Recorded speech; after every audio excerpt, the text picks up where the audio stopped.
ఈ రోజు మీరు చేసిన ప్రతి అప్పుకి ఒక లెక్క ఉందా? ప్రతి స్కీముకి ఒక లెక్క ఉందా? కేవలం స్కాములు చేయడం కోసం మాత్రమే స్కీముల్ని పెట్టి నవరత్నాలు అనే రాళ్లని ప్రజల మీద రువ్వి ఎంతో ఇబ్బంది పెట్టి గాయాల పాలు చేసి 5 సంవత్సరాలు ఎలా పరిపాలించారో ప్రతి ఒక్కళ్ళకి తెలుసు.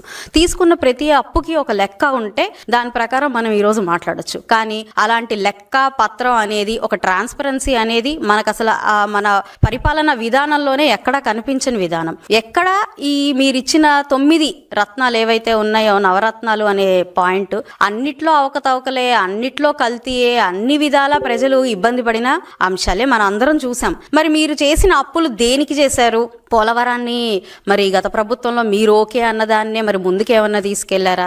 కనీసం డయాఫ్రామ్ వాల్ అంటే ఏంటో, ఇరిగేషన్ డిపార్ట్మెంట్ అంటే ఏంటో కూడా తెలియని మన మంత్రులందరూ కూడా పరిపాలించడం జరిగింది. పోని మనం ఏదైనా ఉద్యోగ కల్పనలో భాగంగా ఏవైనా కంపెనీలు మనం ఇక్కడికి తీసుకొచ్చామా? కంపెనీల్ని తీసుకురాకపోగా వాళ్ళందరినీ మనం భయపెట్టి బెదిరించి పంపించిన చరిత్ర మనది. మరి ఈ రోజు మనం ఏం అభివృద్ధి కార్యక్రమాలు చేయలేదు.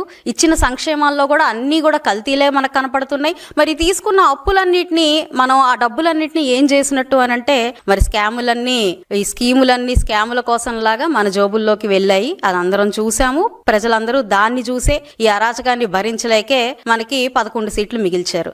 మరి ఇన్ని మనం చూస్తూ కూడా మీరు మళ్ళీ అప్పులు చేస్తుంది, మళ్ళీ మనకి కూటమి ప్రభుత్వం ప్రజల మీద భారాన్ని మోపుతుంది అనే మాటలు ఎలా మాట్లాడగలుగుతారు?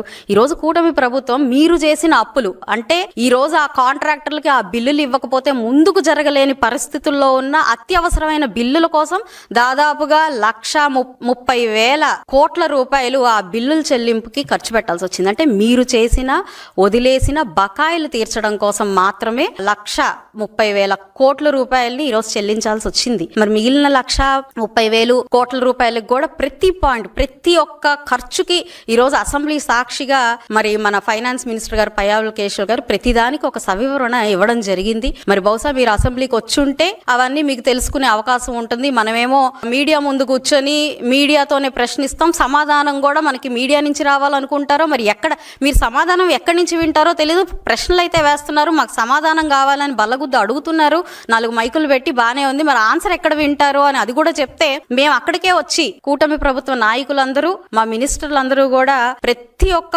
డౌట్, మీరు రైజ్ చేస్తున్న ప్రతి ఒక్క డౌట్ కానివ్వండి, ప్రతి ఒక్క అంశానికి కానివ్వండి, డైరెక్ట్ గా మీరు ఎక్కడికి చెప్తే అక్కడికి వచ్చి మీకు సమాధానం చెప్పే ప్రయత్నం కూడా మేము చేస్తాం.